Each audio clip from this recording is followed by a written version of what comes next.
Everybody, आप देख रहे हैं केम टॉक्स और मैं हूं आपके साथ सैयद ताहा कादरी। आप देख सकते हैं ये गेट है जो कि उल्टा किला का गेट है, यानी उल्टा किला एक जगह है।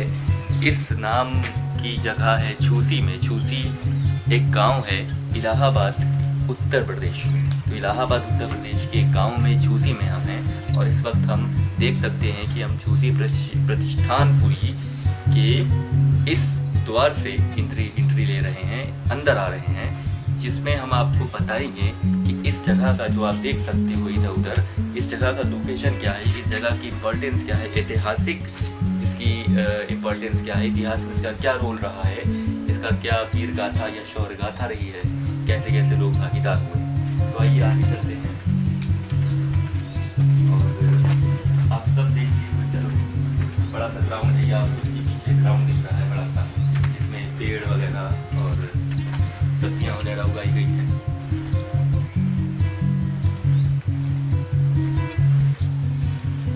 और इसके आगे आप आगे जो है यहाँ से आपको दो टर्न मिलेगा, एक इधर मिलेगा और इधर मिलेगा। ये वाला टर्न सीधे जाके आपको गंगा जी वाले छोर पर छोड़ेगा, यानी गंगा जी के बिल्कुल किनारे, शोर on the shore of the river. और इधर आपको एक मंदिर मिलेगी, काफ़ी प्रचलित मंदिर है, शिवलिंग मंदिर आप देख सकते हैं। शिव के चरणों का यहाँ पर आपको प्रतिमा देखने को मिलेगी। जाते जाते बता दें कि ये एक लिखा हुआ है यहाँ पे प्राचीन स्थल छूसी, एंशिएंट सेंट छूसी। प्राचीन स्थल से समझ में आ गया हो कि ये कि भारतीय इतिहास के हिसाब से प्राचीन युग का ये इतिहास माना जा सकता है। इसमें साफ साफ लिखा है कि गंगा के बाएं किनारे पर स्थित छूसी प्राचीन प्रयास का एक कथा। महाकाव्यों तथा पुराणों के अनुसार छूसी का प्राचीन नाम प्रतिष्ठान था। मैंने भी प्रतिष्ठानपुरी का जिक्र किया, जो चंद्रवंशीय राजाओं पुरुरवा, अयु, नहुष, यति तथा पुरु इत्यादि की राजधानी थी। अनुश्रुतियों के अनुसार संत गोरखनाथ तथा उनके गुरु सत्यनाथ के श्राप के कारण प्रतिष्ठान नगर उलट पलट हो गया था।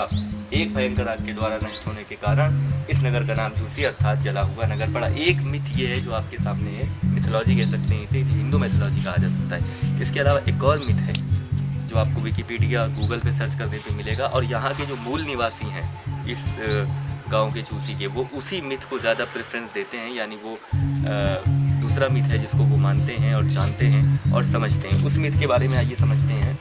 वो इस तरह का मिथ है कि कहा यह जाता है कि इसी ये जो आपको पूरा दिख रहा है उल्टा किला, इस उल्टा किला के दक्षिणी छोर पर आपको एक मज़ार मिलेगी, यानी एक आपको एक टॉम्ब मिलेगा जो फेमस है शेख अली मुर्तज़ा टॉम्ब के नाम से। यानी उनकी पूरी फैमिली वहाँ पर जो है रहती थी, यमन कंट्री से शिफ्ट होकर यहाँ आए थे। उनका अपना एक पूरा इतिहास है क्या कि वो जब यहाँ पर आए तो इस उल्टा किला, ये जो आपको दिख रहा है ये उल्टा किला है, ये एक ज़माने में किला हुआ करता था, यानी अच्छा खासा राजा महाराजाओं का किला जैसे होता है, आप देखते हो। यहाँ पर राज करता था राजा हरबोंग। राजा हरबोंग नाम का यहाँ पे राजा था जो राज किया करता था। और हरबोंग राजा ने एक बार जब सुना कि यहाँ पर सूफी संत की एक टोली आई है, यहाँ पर निवास करने आई है, तो उन्होंने इनवाइट किया शेख अली मुर्तज़ा और उनकी फैमिली और उनके रिलेटिव्स को कि आप मेरे दावत में आइए, मेरे इनविटेशन पे आइए। तो उनके इस इनविटेशन को एक्सेप्ट किया गया as a Sufi, as a traveller. और जब यहाँ पर आए अपनी फैमिली रिलेटिव्स के साथ उनकी दावत में, इनविटेशन में, तो जो खाने वाला पकवान हुआ करता है वो थोड़ा कल्चर से अलग बना दिया गया। यानी कल्चर्स में जो खाने की बात हुई है खान पान की, उससे अलग खान पान था जो मना है, आप एक सेंस में कह सकते हैं, हराम कह सकते हैं। इस टाइप का खाना जो है वो प्रस्तुत किया गया सामने, और इसको देखकर काफ़ी गुस्से में आ गए। यानी जिसको लैंग्वेज यूज़ की जाती है जलाल को मतलब गुस्सा होता है। तो इस गुस्से में आने के बाद उन्होंने काफ़ी डीपली समझना होगा, उन्होंने एक तारा मतलब एक स्टार है, स्टार मतलब एक ग्रह है, ग्रह भी एक स्टार ही होता है। तो एक स्टार है, ग्रह है जिसका नाम है मार्स, सब लोग सुना होगा, आपने भी सुना होगा। तो स्टार नाम का जो ये मतलब ये ग्रह है, इस ग्रह को उन्होंने इशारा किया, यानी उन्होंने उंगली से, कहा जाता है कि खड़े होकर यहीं पर सेंटर में उन्होंने उंगली से इशारा किया कि मार्स तारा यहाँ पर गिरो और दो टुकड़े होकर और भस्म कर दो पूरे, कि पूरे इस जगह को। ये इतिहास आपको विकिपीडिया पे भी मिलेगा। और जैसे ही वो तारा यहाँ पे गिरता है, यानी मार्स 2 टुकड़े होकर यहाँ पे गिरता है, और गिरने के बाद पूरी ये किला में आग लग जाती है, और आग लगने के बाद ये पूरा भस्म हो जाता है, जल जाता है, राख हो जाता है, और किला पलट जाता है। सबसे कमाल की बात तो पहले पलटता है, फिर आग लग जाती, जल जाता है। तो ये 2 चीज़ों को आप कनेक्ट कर सकते हो। यहाँ पर जो मैंने पढ़ा उसमें भी लिखा हुआ है कि जल गया जब ये किला, जब ये पूरा किला जो है जल के राख हो गया, तो इसीलिए इस जले हुए टर्म से ये निकला छौसी। कोई चीज़ छौस जाती है तो उसे कहते हैं जल गया। तो छौसी, पहले ये छौसी नहीं था, छौसी था। छौसी टर्मिनोलॉजी है, वो बोलते बोलते यहाँ की डायलेक्ट में जो है वो बदल गया, छूसी हो गया। तो आप पता जान सकते हो कि छूसी और छौसी एक ही जैसी चीज़ है। अब सवाल क्या उठता है कि दोनों कथाओं में से हम किस कथाओं पे भरोसा करें। तो अगर यहाँ के नेटिव की बात करें, यहाँ के लोकल लोगों की बात करें, और सबसे प्रचलित, सबसे मशहूर कथा की बात करें, और सबसे वेरीफाइड कथा की बात करें, तो वही है जो मैंने आपको बताई, अली मुर्तज़ा वाली विकिपीडिया रिव्यू से शेयर किया। तो आप लोगों ने अभी इतना सारा डिस्क्रिप्शन देखा, ताहा कादरी जी ने आप लोगों को बताया कि मतलब ये प्रतिष्ठानपुरी से कैसे झूसी का डेवलपमेंट हुआ। प्रतिष्ठानपुरी से झूसी के जो बीच का अंतर है वो आपने समझा होगा, ठीक है। तो यहाँ पे एक और चीज़ है, उल्टा किला के साथ साथ यहाँ पे एक समुद्र कूप भी है, ठीक है। और ये समुद्र कूप इसलिए है क्योंकि ये समुद्रगुप्त के पीरियड को बिलोंग करता है, ओके। तो समुद्रगुप्त नाम सब लोग सुना होगा, तो उनके पीरियड को ये बिलोंग करता है। तो आप समझ सकते हैं कि ये जो एक छोटा सा टाउन है इलाहाबाद के शहर में, ठीक है। और बेसिकली एक फैक्ट मैं आपको और बता दूं कि जितना भी प्रयाग का जो पास्ट है ना, वो झूसी का ही है, मेनली झूसी ही है। और सबसे बड़ा जो एरिया कवर करता है प्रयागराज में, सबसे ज़्यादा पॉपुलेशन, सबसे ज़्यादा एरिया वो झूसी का ही है। तो हम लोग बात करते हैं समुद्रगुप्त की। तो जो यहाँ पे कुआं है मैं आपको दिखाऊंगा भी, ठीक है। तो वैसे 5 कुएं ऑल ओवर इंडिया में है। पहला तो प्रयागराज झूसी में है, दूसरा उज्जैन में है, मथुरा, वाराणसी एंड पातालपुर में भी है, ठीक है। कुछ सालों तक पहले ये मतलब जो कुएं थे उसमें काफ़ी कचरा भरा गया था, काफ़ी कूड़ा था, मतलब लोग साफ़ सफाई ध्यान नहीं रखते थे। लेकिन एक मुहिम चलाई गई जिसके दौरान इन सारे कुओं को बिल्कुल स्वच्छ कर दिया गया, बिल्कुल साफ़ कर दिया गया, जिसकी बदौलत से इसकी आइडेंटिटी सुरक्षित रहे। और यहाँ पे आर्कियोलॉजिकल सर्वे ऑफ इंडिया भी आ चुकी है, उन्होंने काफ़ी एक्सकवेशन की हैं, खुदाई की है, तो उनको काफ़ी ऐसी हिस्टोरिकल चीज़ें प्राप्त हुई हैं जो इस टाइम पे तो मतलब जो आप सोच नहीं सकते थे, वैसी टाइप के सोना कह रहा हूँ, लोहा, आयरन वगैरह काफ़ी पाया गया था। तो एक बात और है, हमें अपने आसपास जितनी भी हिस्टोरिकल चीज़ें हैं उसको संभाल के रखना है, ठीक है। एक धरोहर होती है ताकि जो हमारी फ्यूचर जनरेशन आए उसको वो देखे, उसको समझे, ठीक है, फिर वो उसको फर्दर आगे लेके जाए। तो चलिए बिना टाइम वेस्ट के मैं आपको कुआं दिखाता हूँ, और फिर हम लोग कुछ आप लोगों को लिए कुछ सिनेमैटिक शॉट्स लिए हैं, वो उस पर हम लोग फोकस करेंगे, उसको दिखाएंगे, तो आप लोगों को बहुत मज़ा आएगा। अभी काफ़ी कुछ है, उसको देखेंगे हम लोग अभी। तो चलिए कुएं दिखाते हैं।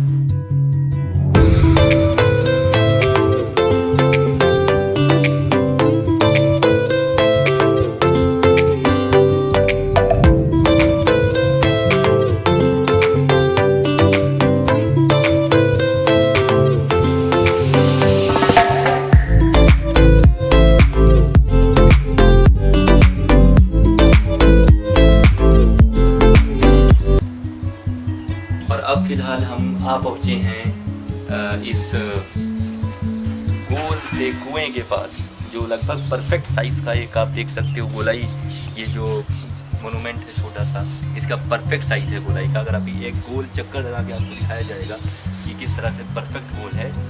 और इस गोलाई के अंदर भी कमाल की बात ये है कि परफेक्ट गोल है, जिसको हम कुआं वेल कह सकते हैं, समुद्रगुप्त के ज़माने का। और फिलहाल देखिए मेरी आवाज़ यहाँ पर इको हो रही है, तो आपको ग्रेविटेशनल पॉइंट का भी यहाँ से अंदाज़ा लग गया होगा।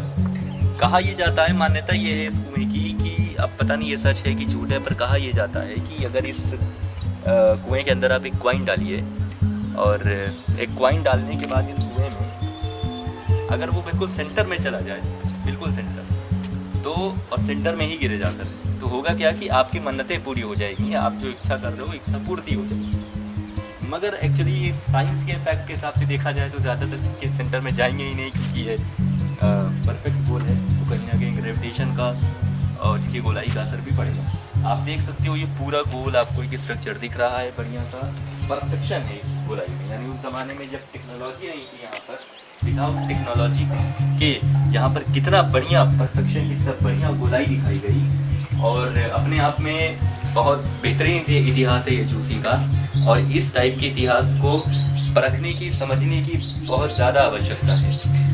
यहाँ पे लोगों की अपने जो है श्रद्धालु लोग आते हैं, जाते हैं, यहाँ पे कुछ लोग निवास भी करते हैं, यहीं रहते हैं, और यहीं पर उनका जो है बसेरा, यहीं पढ़ते लिखते हैं स्टूडेंट लोग भी हैं।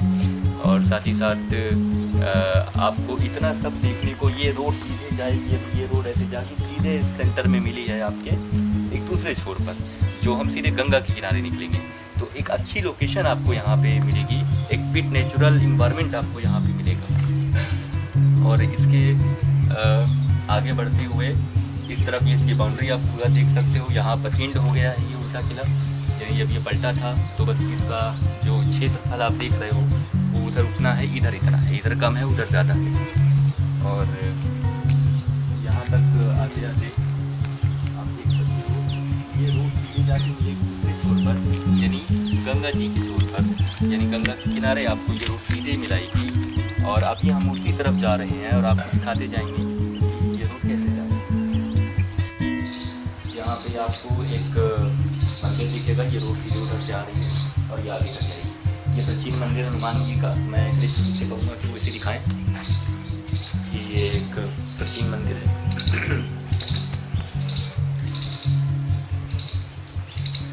और आगे आते आते आप सीधे जा रहे हो गंगा के किनारे पर छोड़ दें।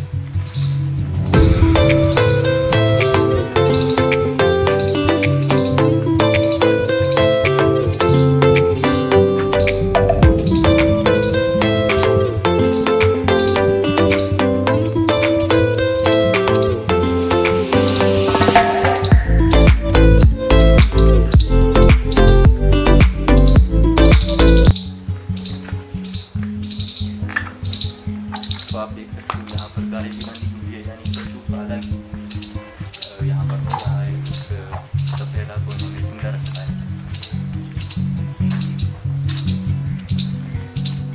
ये कुछ दर्शन हैं यहाँ पर जो आपको दर्शन कराए जा रहे हैं, या वो स्थल हैं।